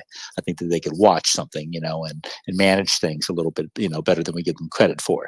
So I think videos are going to be great. So I look forward to video content from people. But just when in spaces, people need to sometimes remember, this isn't your YouTube monologue here. We gotta kind of like keep the conversation going and yield time. So with that said, I yield, and good morning. Yeah, thanks, Dayton. I need a reminder to not monologue. I try not to, but this was just a specific topic, sharing the process of things. But just a quick question for you, and then I'll go to the hands. The topic today was about personal work. And so are you creating this for yourself and putting it out there to hopefully attract clients or customer or whatever that version is of monetization for you? Or is this something that you're directly creating for someone else already? Well, no, this is a personal passion of mine going back to childhood. It's, again, as I've kind of recounted the second half of my life and what I want to do with it. And this is all the work that's involved in just, having that be more than just talk at the end of the day. I actually want to get this done, and, making actual gains toward that requires, there's a great line in Indiana Jones in The Last Crusade where he's talking about research and reading, and how, most archaeology is done in the library, and you got to kind of, really go through the information and get it in line. and dispense with, a large amount of nonsense too, ideally, and just kind of take what you need to get what foresee being a productive step, you know. Personally for you because it's your passion, but it's not about you, you know. This is about something that is going to extend long after you're gone, and that's kind of the idea. It's not so much what you're doing right now. It's like what reverberates, and oh, coffee grinder in my queue. It's the sound quality is fine. We can kind of hear it a little bit, but the technology is doing a good job with it, so it's not as bad on our end. So and I absolutely love what you're saying here. This is one of my favorite things, is to go back to like 1700s 1800s writing in the public domain, Library of Congress. Okay, and there was a duty at that time to document what was going on in the world around them at the time. So it's like everything from like a small town of 50, 100 people, all the way to the big cities and everything in between. These people had felt the duty to document what was going on to great detail.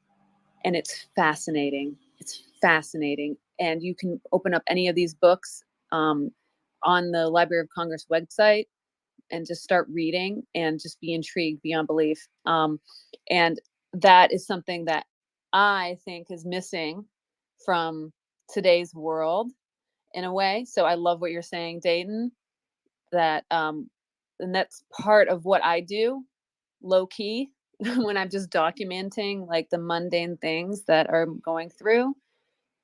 I feel like that's important, and it's through photography, it's through video, it's through using X as like a personal journal in some capacities to hopefully inform the future about this time in this moment. So that is something I think about, and it's also, I think, to inform the AI about those things as well. So it's not all everything's on fire. We hate each other content,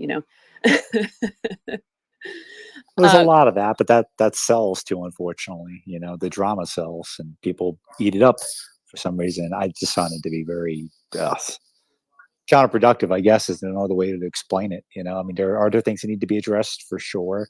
But is everything a Category 5 alarm? No, it's most certainly is not. So, but anyways, good morning, everyone. Yeah, thanks, Dayton. Christopher. I wanted to touch on one of the things that Dayton mentioned with video, especially on this platform. I do think that there's a certain percentage of the people that are on here that absolutely have like TikTokified brains, and I'm not saying that you should or need to appeal to that demographic, but at the same time, like, even in long form conversations, I'm starting to see this on YouTube and on here a lot more, is that they'll front load something interesting at the beginning of their video, like a snippet of the conversation that's particularly interesting as a hook to get people in, because and there's just a lot of content on here, and even if you're the type of person who would sit and listen to like an hour-long conversation, you still kind of need that hook. And even if you're not doing conversations, if you're not doing long-term kind of stuff, like long-form kind of stuff, visually, even if it's like a short piece, if you front load something particularly interesting, I think it would help you.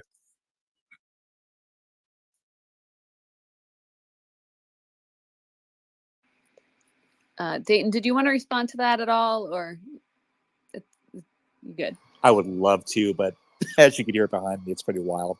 So give me a few, please. Okay, no worries. Yeah, it's just can be distracting when you're trying to think and talk and communicate when there's lots of noise going on. And for me, what you're saying is, I don't know if that's my motivation to reach the people right now in this moment. I think it's not going to be very long until it's the the AI technology figures it out for us. And it doesn't matter if 1,000 people, 1 million people saw my post 24 hours after I saw it or not.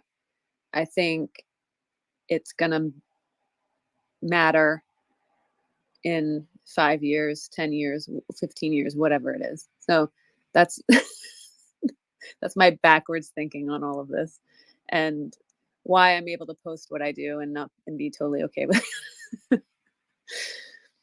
You think, Let's you, see. you think it's going to be like quality over quantity directed by AI? Is that what you're, yeah. Yeah. So anything that is particularly relevant for whatever you need at that moment is going to appear.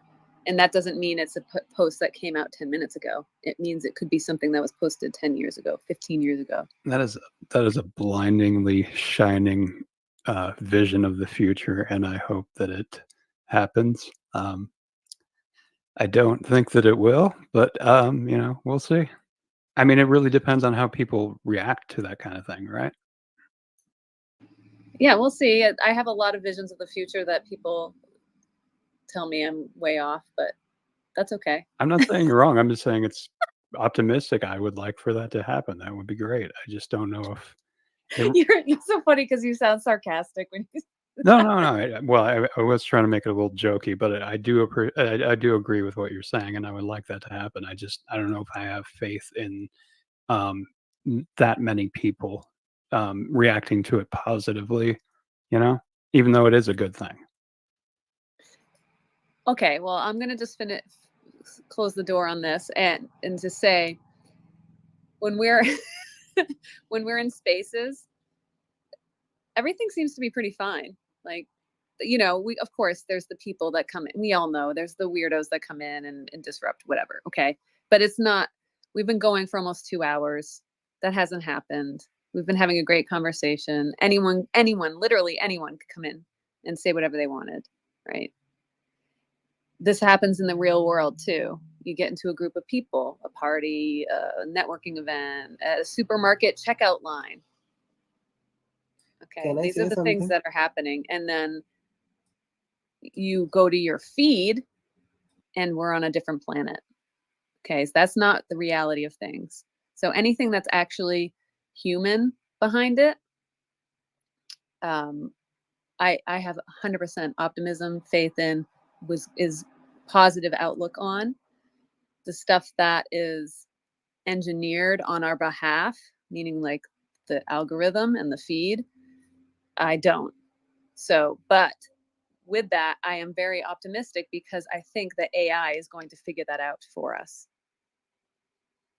So there we go. Anyone want to add to that? Boom. Govind, you wanted to say something? Yeah, actually, I'm very new at this space, and I mean, I think it's my first space, and I have seen some of the people like Christopher in before.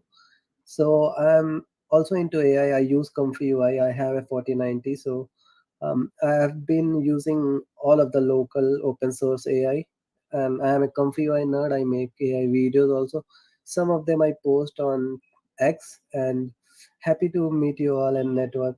So yeah, that's all. I mean, this is my first time. I'm feeling a little bit of shy, but yeah, I think it's just like you told. It's a very good to network and meet new people. So that's what I'm doing right now. Well, welcome to space. Great. Sir. Yeah, welcome. Just to give you a little insight, Govind, you might want to if you feel like you want to ever speak on someone's space, when you request the mic, just wait until they're available and then put your hand up. There's a way to do that by hitting the heart.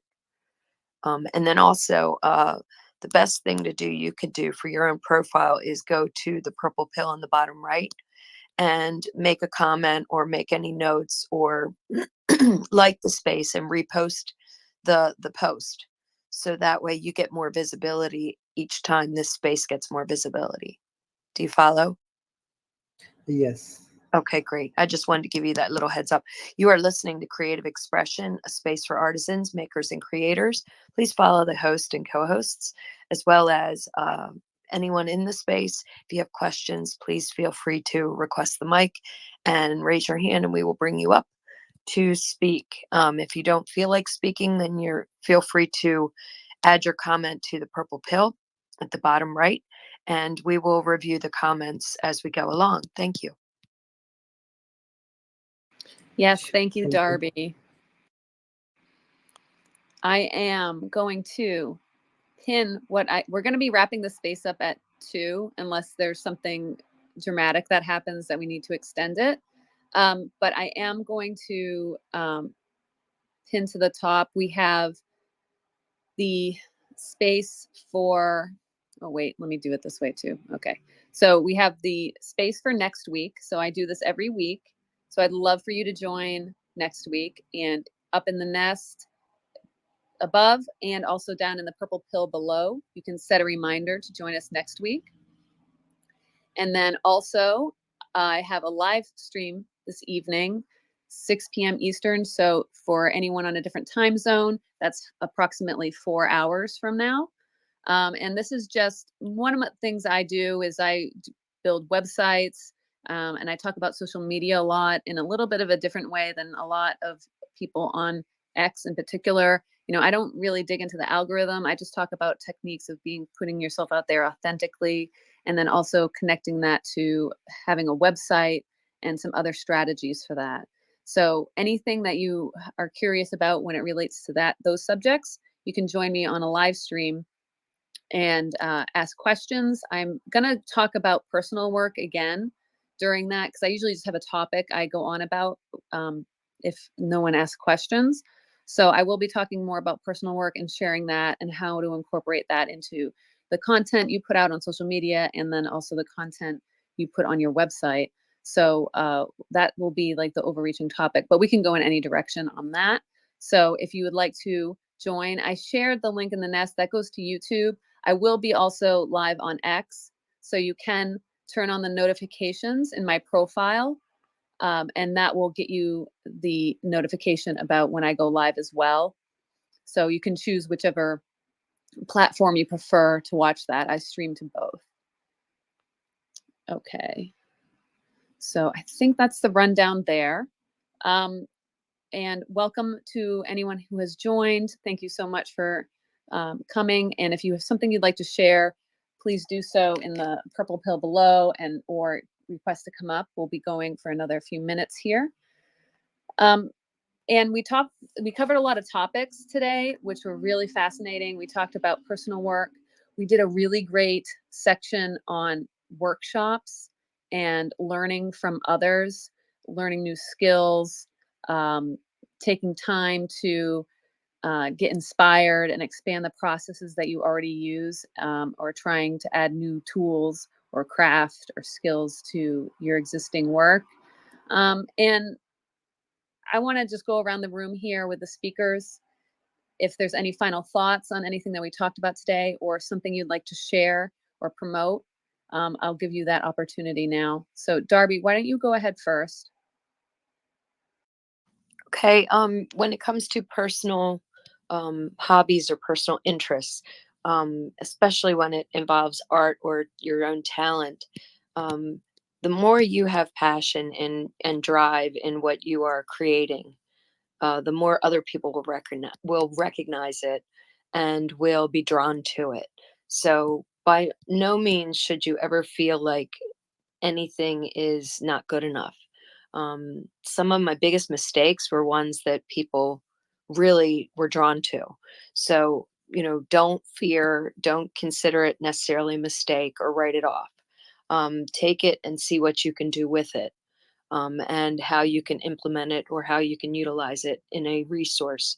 Like I said, some of the best products that other people have shown me have been recycled, or revamped items. People that have taken little cuttings of things that was going in the trash and making something very useful out of it. So, never fear. Always, just try to look at things. And if you don't get a vision right away, and you're driven to utilize the components that you have in front of you, then please, by all means, pick it up the next day. See if you get something the next day.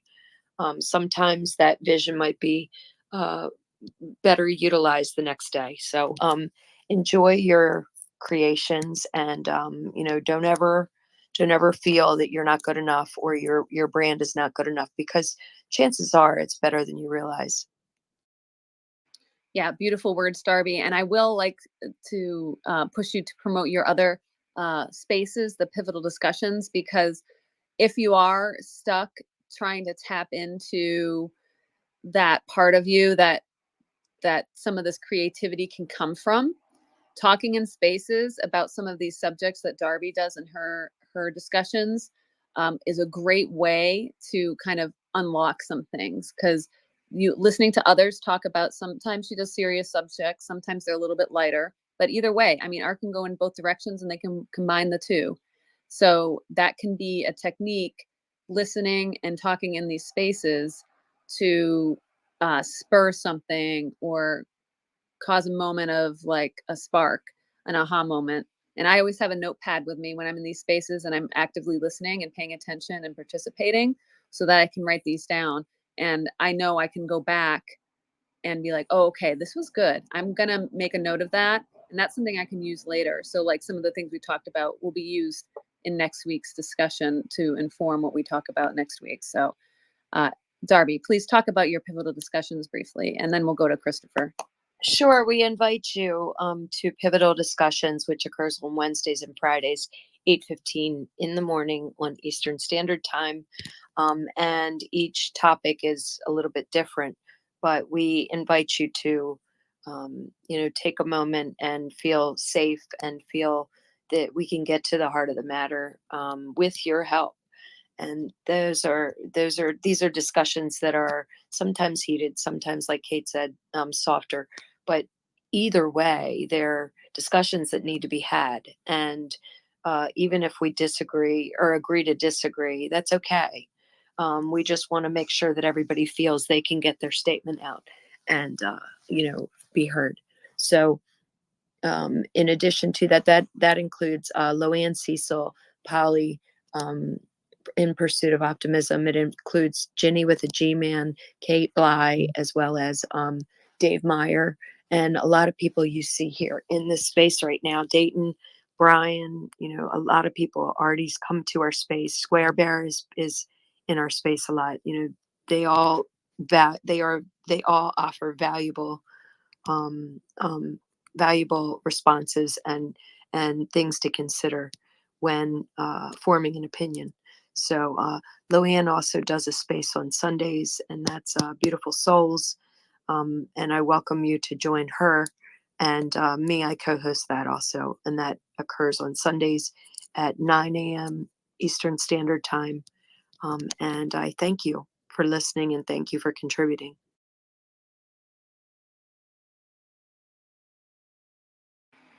Yeah, thank you, Darby. I think spaces are so valuable, and this is why I'm trying to stream them to other platforms to get people to understand how powerful these spaces are. So thank you for sharing those with everybody.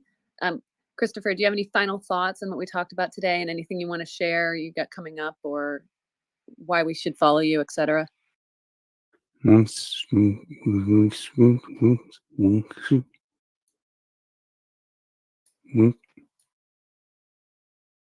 Okay.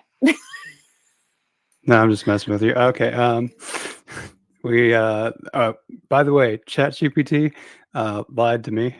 They do not. I put in a transcription and it was like, oh, I can't do that. So just be aware of that. ChatGPT is a liar. A liar. Yeah, exactly. Like don't ask it what it can do, because it doesn't know what it can do. So just be aware of that. Just try to get it to do something. If you want to find out what it can do, just try it. Don't ask it, because it doesn't know. But okay, so promotion, AI Inferno. It's a bi-weekly space that Cate and I are doing together, and it's AI related, and the goal is to be spicy and interesting and not boring like just about every AI space out there. We try to get the newest stuff going on, the latest drama, and just wild stuff, and it's uncensored, and it's probably a lot of swearing going on there, and it's meant to be very exciting. So I pinned that to the space. Go ahead and follow Cate and I. And also later today, I'll be putting out like a found footage creepy kind of video. So if you're into that, also follow me. Turn your notifications on for both myself and Cate, and you will not be disappointed. Thank you. I might disappoint, but No, don't say that. Don't say No, okay. that. You will not be disappointed. Okay, good. Thank you. I appreciate that. Yeah. Oh, the space Chris and I do together it's so much fun, and it's unfortunate. The first one we did, there was a glitch and it didn't get recorded, and I'm so I'm still sad about it because it was just so good. Oh my god, it was so much fun. That'll be the lost episode. So technically, this is the lost first episode. The first episode will be on the 14th, 1 p.m. PST. What is that for you? What time is that for you, Cate? That is 4 p.m. Eastern. Yeah, on the 14th. Yeah. So listen in and jump in if you want. Yeah, please. Okay. Thank you, Christopher. That was wonderful for promoting that. Rich, is there anything you'd like to share about what we talked about today or that you've got coming up? Anything? I don't have a whole lot to share. I just want to say thanks again for the space. This is I love coming into the space. There's so many creative minds here, and I really get a lot of great ideas from you guys, and a lot of like wow moments. Like I had no idea that was even possible. So thank you all very, very much. And Cate, if you ever did like a mini photography workshop, like live stream or something, I would totally be down to participate. So. Oh, that's a good idea. Yeah, when I actually am actively doing my photography instead of being strapped to my computer all day, yeah, I like to either, if I can, actually live stream like my process, but I do try to record it so that I can share it. And I do occasionally, intermittently, there's no schedule to this. I do live stream my photo editing because it is so boring. I hate it. And the only way I can possibly enjoy it is to just live stream and talk to the screen. And it helps me get through that process. And I think it's also helpful for people to learn just one version of photo editing. I'm certainly not the gold standard. I hack my way through. And there's definitely people who are more proficient and do more advanced techniques than I do, but I do what I like to achieve the style that I want to put out. So, if you have notifications on for me, at the very minimum, put on the live notifications. There should be that option in everyone's profile to just switch on the live notifications, because for me, that's where I probably put out the most value. And then in spaces, of course. So thank you, Rich, for that. That's a great idea. And I probably will put something like that together, possibly either in the fall, definitely for fall foliage. That's something I always do. So I will be creating a lot of photography content around that time of year. And then maybe something I could think about for like a series to do next summer. Because in the winter, it's not happening. I'm not going outside. So unless I have like a mini studio I can put together inside, maybe I could do something like that. So that got my wheels turning. See how this works? And anyone else out there who's a photographer, there's no reason why you can't do the same thing. You can copy me. I am not threatened by that whatsoever. I do my own thing and you can do your thing. And we should all be doing that. It's not a competition. Just do something, create. So steal those ideas. Dayton, did you want to add anything to close out the space? I know I'm just putting you on the spot. You're welcome to, if there's something you got out of today's space you wanted to share. If not, that's okay too. No, it's been a fun space to listen to, and it's just the grind, people. You just got to keep grinding. It's the only way to, slow but steady, and eventually, you'll be there. So just keep at it, and hope to be able to show you guys maybe something soon. And it's gonna be fun. I'm looking forward to maybe the next 2 to 3 months on X. I think it's going to be a lot of fun, and hopefully, some more things get brought online on the platform. we're more able as content creators to directly integrate, from the ground up, vertical integration from, within the platform content. That's going to be big. But in the interim, we'll figure out other ways to platform it. And but anything that I produce is only going to be on here, and that's just kind of it. So everyone have a good afternoon. Thank you, Dayton. That was great. And yeah, that's the goal for the week. I always want to give everyone something to achieve for the week. Please make something. I challenged myself last week to make something to share today. So I'm doing it for myself again, to make something that I want to share today, whatever it is. It doesn't have to be deeply life-changing, earth-shattering work. It can just be something that means something to you, or a new process you're trying, something creative that you're doing, anything to add to the conversation, add insights, get feedback even, so that's what this space is all about. So I encourage you all to do that. Set a reminder using the link in the comments below or pinned up above in the nest. You can find it as well to set a reminder and join us next week. And I hope to see you all at my live stream at 6 p.m. Come say hi, and we'll talk about a lot of these subjects a little bit more. Thank you so much to all the speakers, and Darby, my wonderful co-host. Please follow all these people. They create amazing content on this platform and add a lot of value here. So we want to make sure we stay connected and support each other. Have a wonderful day, everybody. Talk to you soon.